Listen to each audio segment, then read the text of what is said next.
Alors, bon matin, joyeux Noël. Merci d'être là. Vous, les fidèles, qui n'hésitez pas à vous lever tôt par une matinée très froide. Vous prenez les risques aussi avec toute la glace qu'il y a dehors. Alors, le Seigneur nous a vraiment bénis avec tout l'éventail de ce qu'il peut envoyer comme température. Alors, vraiment, il est suprême. Il est le grand Dieu, le Tout-Puissant, souverain sur tout ce qui peut nous arriver et ça nous réconforte. Alors, vous voyez à l'écran le titre de mon message ce matin, le Cantique du Salut, Cantique de Zacharie, bien sûr, dans Luc chapitre 1. Et c'est la troisième partie, la partie probablement la plus importante, parce que c'est l'alliance qui est importante, non seulement pour Israël maintenant et le futur, mais pour nous aussi, pour notre maintenant et notre futur. Donc, nous rendons gloire à Dieu que ce cantique est inclus dans l'Évangile de Luc. Et puis, tout de suite, nous allons passer à la lecture du texte qui nous concerne pour aujourd'hui. Alors, vous voyez les versets 76 à 79. « Et toi, petit enfant, tu seras appelé prophète du Très-Haut, car tu marcheras devant la face du Seigneur pour préparer ses voies, afin de donner à son peuple la connaissance du salut par le pardon de ses péchés, grâce aux entrailles de la miséricorde de notre Dieu, en vertu de laquelle le soleil levant nous a visités d'en haut, pour éclairer ceux qui sont assis dans les ténèbres et dans l'ombre de la mort, pour diriger nos pas dans le chemin de la paix. » Alors oui, Éternel, encore une fois, nous voulons te remercier pour ta parole. Merci parce qu'elle édifie et encourage nos cœurs. C'est elle qui nous enseigne sur ta personne et sur toutes les vérités qui te concernent. Merci parce que ta parole nous aide à te connaître afin de mieux obéir à ta volonté qui est la chose la plus grande qui peut nous arriver. Alors, donne-nous, Seigneur, de bien comprendre toutes ces vérités encore une fois ce matin. Et puis, donne-nous la volonté dans nos cœurs de marcher dans tes voies et d'obéir à ta parole. C'est dans le nom de Jésus que nous prions. Amen. Alors, les évangiles, c'est la plus belle histoire jamais racontée. Et puis, nous célébrons aujourd'hui Noël, Noël qui a été tiré dans le passé de Natalis Dies, qui veut dire jour de la naissance. Au 12e siècle, on disait aussi Al Nael Deu, qui plus précisément faisait référence au jour de la nativité de Jésus-Christ. En 2022, notre famille a été bénie avec l'arrivée d'une petite fille dans la famille de notre dernier fils, Samuel. Elle est née le 25 avril 2022. Et puis, quand on a demandé comment elle s'appellerait, on nous a dit Noélie.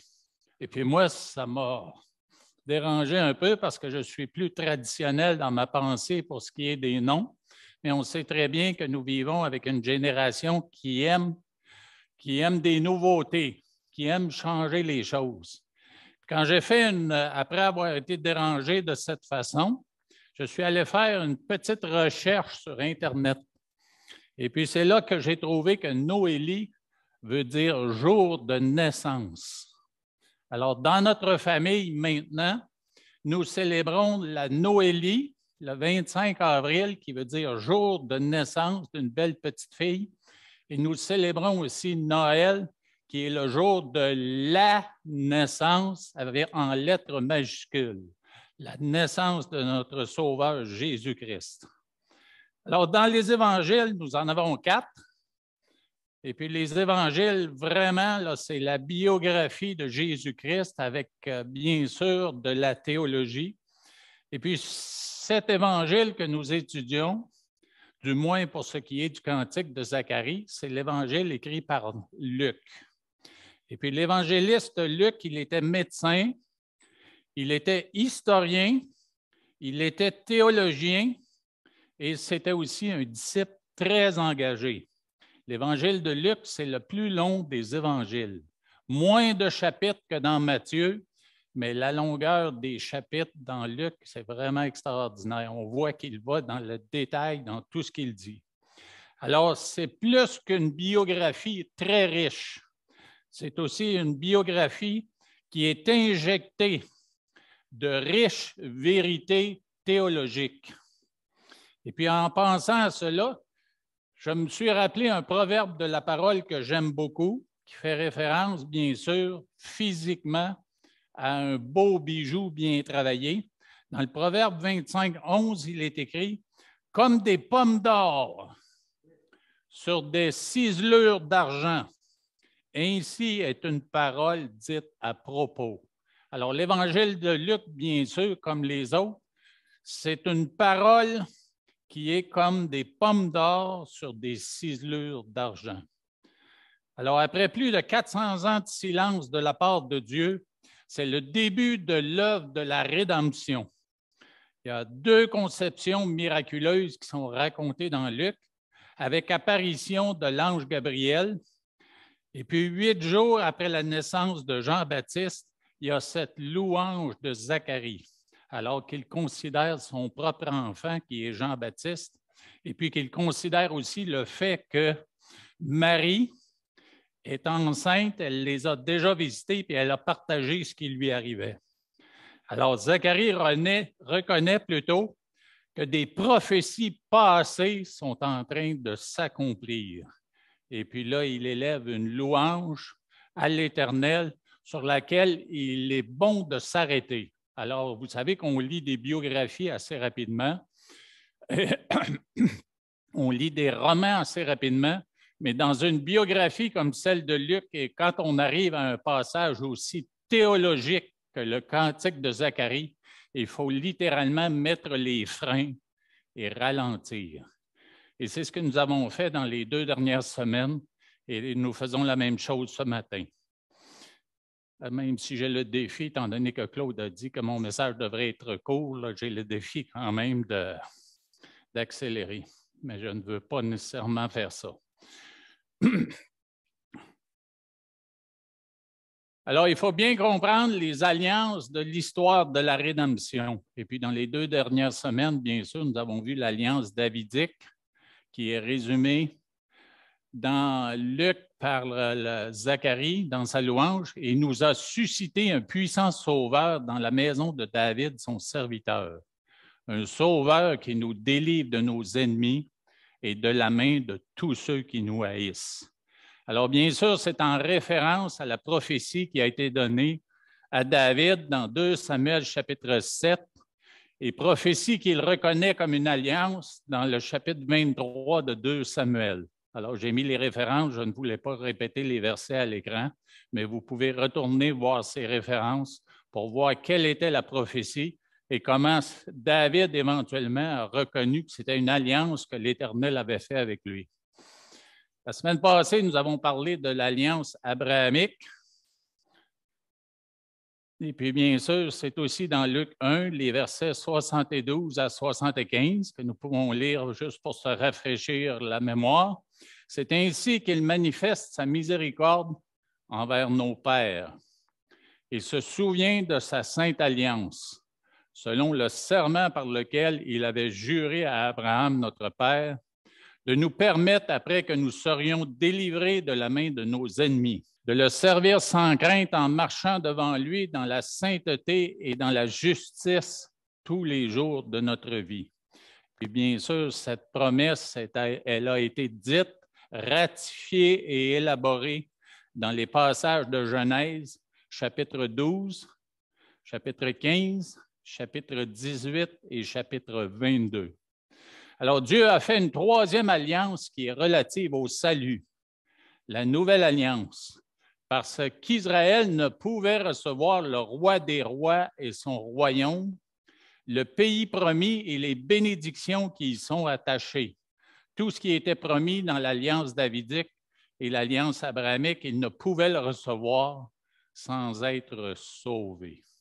Alors, c'est pour ça que Dieu a présenté à son peuple et il nous présente à nous aussi cette nouvelle alliance pour que nous puissions être sauvés.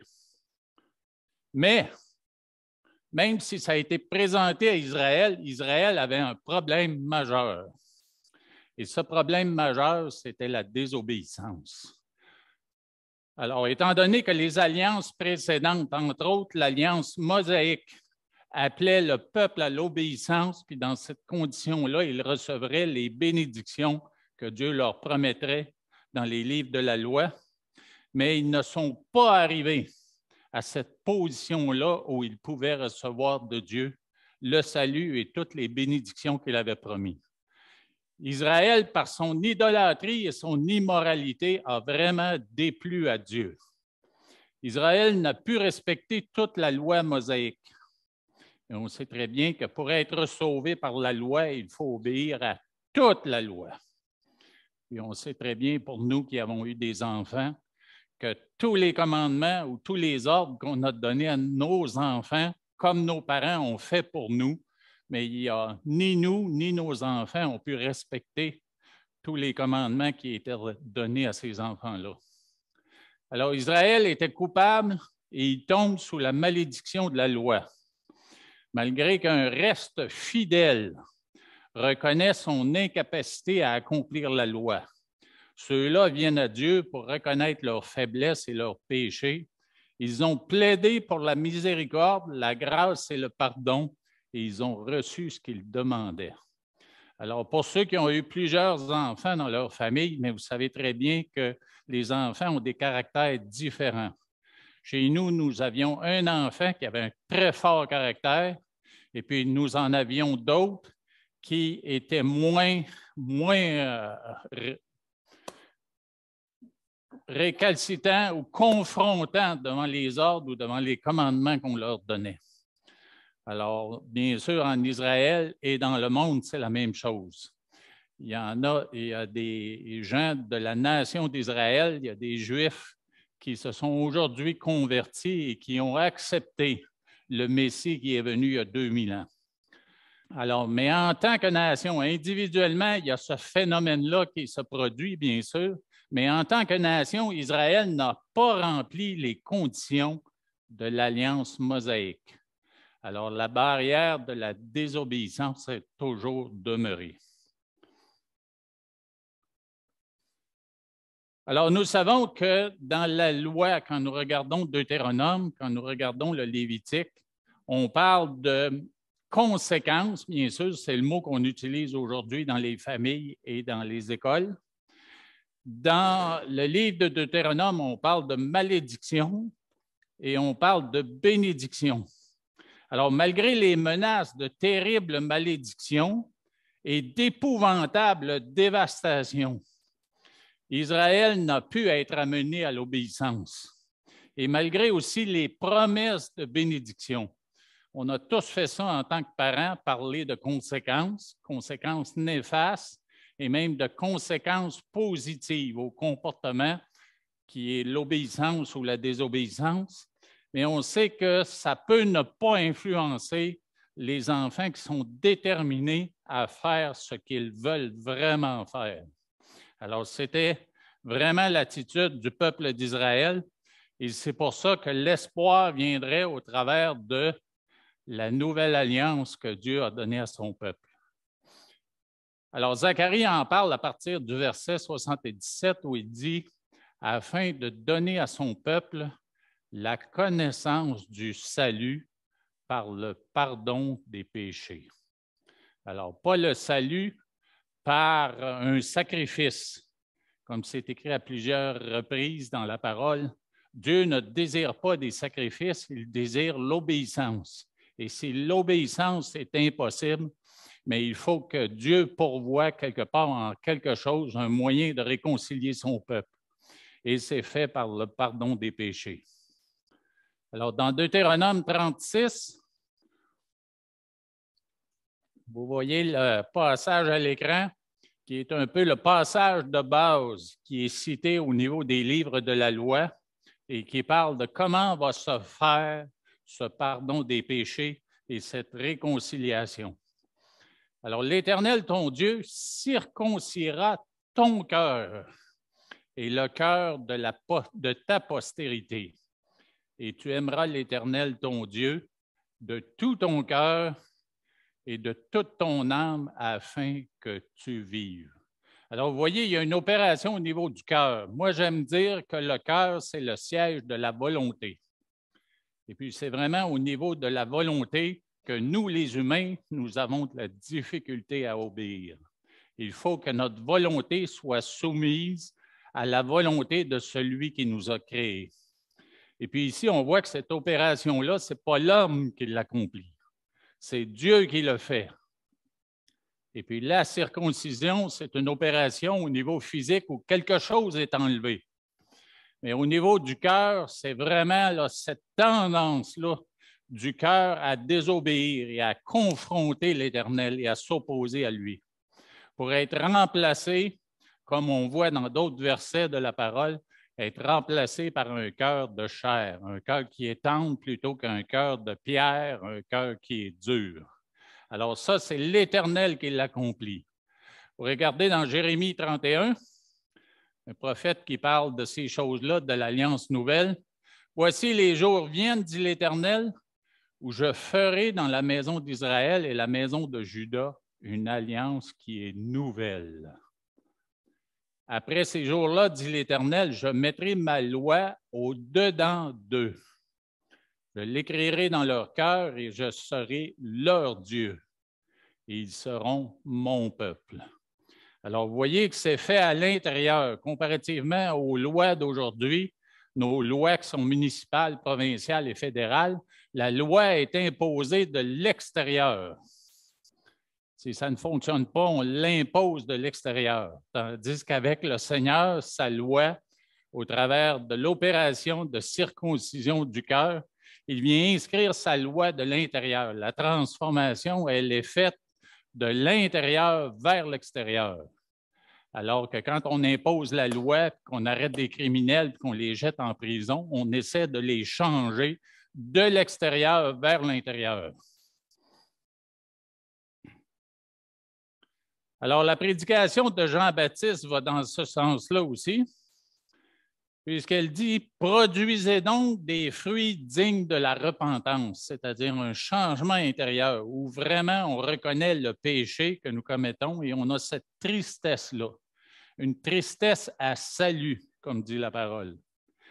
Et Jean-Baptiste continue « Et ne vous mettez pas à dire en vous-même, nous avons Abraham pour père, car je vous déclare de ces pierres, Dieu peut susciter des enfants à Abraham. » Alors, on se basait du côté des Juifs sur le fait que dans l'hérédité, on descendait d'Abraham, c'était suffisant pour avoir cette promesse-là ou cette conviction de salut intérieur. Alors, la nouvelle alliance, elle est irrévocable, éternelle et unilatérale. Unilatérale dans le sens que ça vient de Dieu. C'est lui qui nous l'accorde et nous n'avons pas à faire quoi que ce soit pour la recevoir. C'est la conviction qui vient du Saint-Esprit, la foi qu'il nous donne, c'est son œuvre à lui. Alors, la nouvelle alliance est la seule qui apporte le pardon des péchés. Elle est la seule qui règle définitivement le problème de la désobéissance. Seule la nouvelle alliance transforme le cœur. C'est la seule qui nous réconcilie avec notre Père céleste.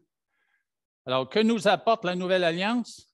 Eh bien, dans les versets que nous lisons dans la parole de cette transformation-là, elle nous apporte grâce, elle nous apporte un cœur nouveau, elle nous apporte un nouvel esprit pour comprendre la parole de Dieu, comprendre la volonté de Dieu et nous soumettre à sa volonté. Alors, elle nous apporte le Saint-Esprit qui vient vivre en nous pour nous donner la puissance de marcher dans ses voies. Elle nous apporte le pardon des péchés et elle nous apporte la relation personnelle avec Jésus-Christ. C'est exactement ce que Zacharie comprenait. Le salut par le pardon personnel des péchés, par la grâce au moyen de la foi. C'est offert à tous les pécheurs, à tout moment. Selon Romains 11, les versets 25 à 27, Israël un jour reconnaîtra cela et sera sauvé en tant que nation. Alors maintenant, le salut est offert à tout individu qui voudrait être sauvé selon la nouvelle alliance. Alors, la motivation. Alors, je retourne en arrière, j'ai oublié ces versets-ci qui parlent aussi de sa nouvelle alliance. Alors, on peut les lire. Celui-ci n'enseignera plus son prochain, ni celui-là son frère, en disant « Connaissez l'Éternel, car tous me connaîtront depuis le plus petit jusqu'au plus grand, dit l'Éternel. Car je pardonnerai leur iniquité et je ne me souviendrai plus de leurs péchés. » Alors, vous voyez, le « je » est tellement utilisé souvent dans ces versets pour dire que ça vient de Dieu, c'est lui qui fait cette œuvre-là. « Je répandrai sur vous une eau pure et vous serez purifiés. Je vous purifierai de toutes vos souillures et de tout vol. Je vous donnerai de nouveau et je mettrai en vous un esprit nouveau. J'ôterai de votre corps le cœur de pierre et je vous donnerai un cœur de chair. Je mettrai mon esprit en vous et je ferai en sorte que vous suiviez mes ordonnances et que vous observiez et pratiquiez mes lois. » Alors, vous retrouvez dans ça toute la liste des choses que nous obtenons dans cette nouvelle alliance, celle que j'ai lue tantôt. Alors, Zacharie connaissait l'amour et la miséricorde de Dieu. C'est pourquoi il l'utilise dans le verset 78, la première partie, « Grâce aux entrailles de la miséricorde de notre Dieu. » Alors oui, Dieu nous a fait parvenir dans sa grâce un plan de salut qu'il a conçu dans son amour et sa miséricorde. Un plan qui est merveilleux parce qu'autrement, nous ne pouvions atteindre cette vie éternelle, ce salut. Alors, voici des versets dans Ésaïe qui en parlent. « Moi, l'Éternel, je t'ai appelé pour le salut, et je te prendrai par la main. » Alors, imaginez un père qui prend par la main son enfant pour l'amener en sécurité. « Alors, je te garderai et je t'établirai pour traiter alliance avec le peuple, pour être la lumière des nations. » Un peu plus loin, nous allons élaborer sur ce thème de lumière. « Pour ouvrir les yeux des aveugles, pour faire sortir de prison le captif et de leur cachot ceux qui habitent dans les ténèbres. » Et dans Ésaïe 43, 25, c'est moi, qui efface tes transgressions pour l'amour de moi. Et je ne me souviendrai plus de tes péchés. Alors, dans ce qu'on considère être les attributs de Dieu, on considère l'amour, on considère la miséricorde, on considère la compassion, on considère la grâce. Alors, toutes ces choses qui, en lui, ont donné naissance à cette conception de plan de salut extraordinaire. Et puis, dans sa grâce, il nous l'a fait parvenir par son Fils Jésus. Alors, à la suite du verset 78 dans Zacharie, on voit qu'il parle d'une grande lumière. Et Zacharie savait, au travers des événements qu'il considérait, qu'une grande lumière allait paraître. Et puis, il dit, en vertu de laquelle le soleil levant nous a visités d'en haut, pour éclairer ceux qui sont assis dans les ténèbres et dans l'ombre de la mort, pour diriger nos pas dans le chemin de la paix. Alors que je vous parle de ces versets, je pense ce matin à une expédition de canot-camping que plusieurs de nous, jeunes du cégep, nous étions 8, nous avons fait au Parc national de la Mauricie. Puis mon frère jumeau et moi, on était très mal équipés pour ça. Nous sommes allés là-bas avec un sac de couchage qui nous allait à peu près ici. Et puis quand on s'est levé un matin au bout d'un lac, nous étions cachés du soleil par une montagne. Et puis, lui et moi, on s'est levés très tôt, comparativement aux 6 autres qui, eux, dormaient profondément dans leur tente. Puis, on s'est mis à bûcher du bois pour faire un feu parce qu'on était gelés. Alors, quand on est dans les ténèbres, nous vivons non seulement physiquement dans les ténèbres et dans la prison, nous vivons des conditions qui physiquement ou moralement nous affectent. Et c'est un peu l'image qu'on nous donne ici, là, dans les ténèbres et dans l'ombre de la mort. Et puis, quand le soleil s'est levé au-dessus de la montagne, il a commencé à nous réchauffer, mais c'était le soleil levant qui nous a visités d'en haut pour nous réchauffer. Alors, imaginez au niveau spirituel, au niveau moral, cette lumière qui a paru par Jésus-Christ et qui est venue nous donner l'espoir d'un salut. Alors, dans Ésaïe 59, 1, 2 et 3, il est écrit « Non, la main de l'Éternel n'est pas trop courte pour sauver, ni son oreille trop dure pour entendre. » Alors ça, c'est un verset qui donne l'espoir. Mais dans Ésaïe 59, on voit vraiment dans ce que nous lisons par la suite, on voit les ténèbres, puis on voit la difficulté des hommes à produire la lumière par eux-mêmes. Alors, dans le verset 2, justement, ça commence par parler de ça, mais ce sont vos crimes qui mettent une séparation entre vous et votre Dieu. Ce sont vos péchés qui vous cachent sa face et l'empêchent de vous écouter. Car vos mains sont souillées de sang et vos doigts de crime. Vos lèvres profèrent le mensonge, votre langue fait entendre l'iniquité. Et ça continue là, ça continue pendant longtemps. Je pourrais vous lire vraiment là, une vingtaine de versets, ou une dizaine de versets plutôt, avant qu'on commence à reparler à nouveau de la possibilité d'un salut au verset 16. Alors, je vais aller là tout de suite, étant donné que ce matin, nous voulons avoir une plus courte réunion, mais je vous invite à aller lire le désespoir qu'il y a dans le Ésaïe 59. Et puis, nous arrivons à 16b, où on voit Dieu qui prend les choses en main et qui se prépare à apporter le salut par l'œuvre qu'il a accomplie avec Jésus-Christ à la croix. Alors, son bras lui vient en aide et sa justice lui sert d'appui. Il se revêt de la justice comme d'une cuirasse et il met sur sa tête le casque du salut et il prend la vengeance pour vêtement. Et il se couvre de la jalousie comme d'un manteau. Il rendra à chacun selon ses œuvres, la fureur à ses adversaires, l'appareil à ses ennemis, il rendra l'appareil aux îles. On craindra le nom de l'Éternel depuis l'Occident et sa gloire depuis le soleil levant, quand l'ennemi viendra comme un fleuve, l'Esprit de l'Éternel le mettra en fuite. Un Rédempteur viendra pour Sion, pour ceux de Jacob qui se convertiront de leurs péchés. Voyez-vous, la base, le fondement d'une relation personnelle avec l'Éternel qui va nous amener à l'aimer lui et à aimer nos prochains comme nous devons le faire, ça vient de l'Éternel par le pardon des péchés.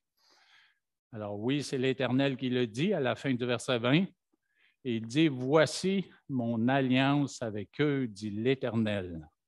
Mon esprit qui repose sur toi et mes paroles que j'ai mises dans ta bouche ne se retireront point de ta bouche, ni de la bouche de tes enfants, ni de la bouche des enfants de tes enfants, dit l'Éternel, dès maintenant et à jamais. » Alors, la nouvelle alliance, c'est une alliance qui vient de l'Éternel, et puis ce qui est fait dans le cœur de l'homme, ça vient de l'Éternel. Et ce sur quoi nous devons prier quand nous prions pour ceux qui sont perdus autour de nous.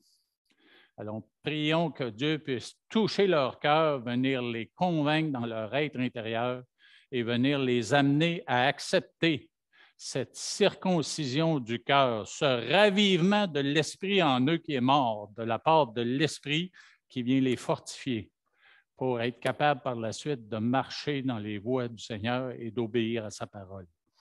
Alors, l'alliance davidique dont nous avons parlé, qui parle vraiment du fait qu'Israël va gagner la victoire sur tous ses ennemis et tous ses ennemis vont être battus. Ce n'est pas encore fait, même si Israël, en 1949, est redevenu un pays, mais ils ne sont pas en paix avec les nations qui les entourent, puisque beaucoup essaient de les faire disparaître de la carte du monde. Et puis, ils n'ont pas trouvé non plus à être la bénédiction que Dieu les appelle à être au travers de l'alliance abrahamique, afin que la bénédiction qui coule par cette nation sur les peuples telle qu'elle va être quand Christ va revenir établir son royaume terrestre, ça n'est pas accompli maintenant, même si Israël bénit de certaines façons avec leurs découvertes scientifiques et tout ce qu'ils réussissent à passer au monde comme connaissance dans bien des domaines comme la médecine, la science et toutes sortes d'autres découvertes. Mais ça va être pleinement effectué, ça, quand Christ va venir établir son royaume terrestre. Et puis Israël, à ce moment-là, va aussi connaître pleinement, comme nation, la nouvelle alliance et puis se soumettre à la volonté de Dieu en reconnaissant Jésus comme Seigneur et Sauveur. Alors, pour nous qui sommes déjà là, pour la plupart qui sommes ici, nous connaissons Jésus comme Seigneur et Sauveur et, bien sûr, partiellement, nous participons à cette relation-là. Nous connaissons Dieu, nous pouvons l'aimer, pas parfaitement encore, mais nous pouvons l'aimer parce que lui, il nous donne la capacité intérieure de le faire et nous pouvons aimer les gens qui nous entourent malgré les défis que ça implique, mais nous pouvons le faire aussi grâce à son esprit qui a circoncis nos cœurs et nous pouvons le remercier pour ça. Alors, considérons ces choses pendant ce temps des fêtes, alors que nous rencontrons plusieurs personnes dans nos familles ou ailleurs, afin que nous puissions partager ce message glorieux de salut, cette nouvelle alliance qui nous a été donnée. Alors oui, Éternel, nous voulons te remercier, te rendre grâce parce que tu nous aimes. Merci de nous avoir fait connaître toutes ces vérités concernant ton peuple, concernant les commandements que tu leur avais donnés, concernant la désobéissance dans laquelle ils sont tombés, et même l'idolâtrie et immoralité. De la même façon dans nos vies, merci de nous avoir pardonné ces choses-là dans nos vies. Aide-nous à demeurer dans ta parole afin que nous puissions encore cacher la connaissance de ton nom et de ta personne dans nos cœurs afin de pleinement obéir à ta parole et d'être la lumière que tu veux que nous soyons dans un monde qui est perdu. Alors, merci pour ces alliances et merci surtout pour la nouvelle alliance grâce à Jésus qui est mort à la croix et qui a pris nos péchés. Merci pour lui. Gloire à son nom pour l'éternité. Amen.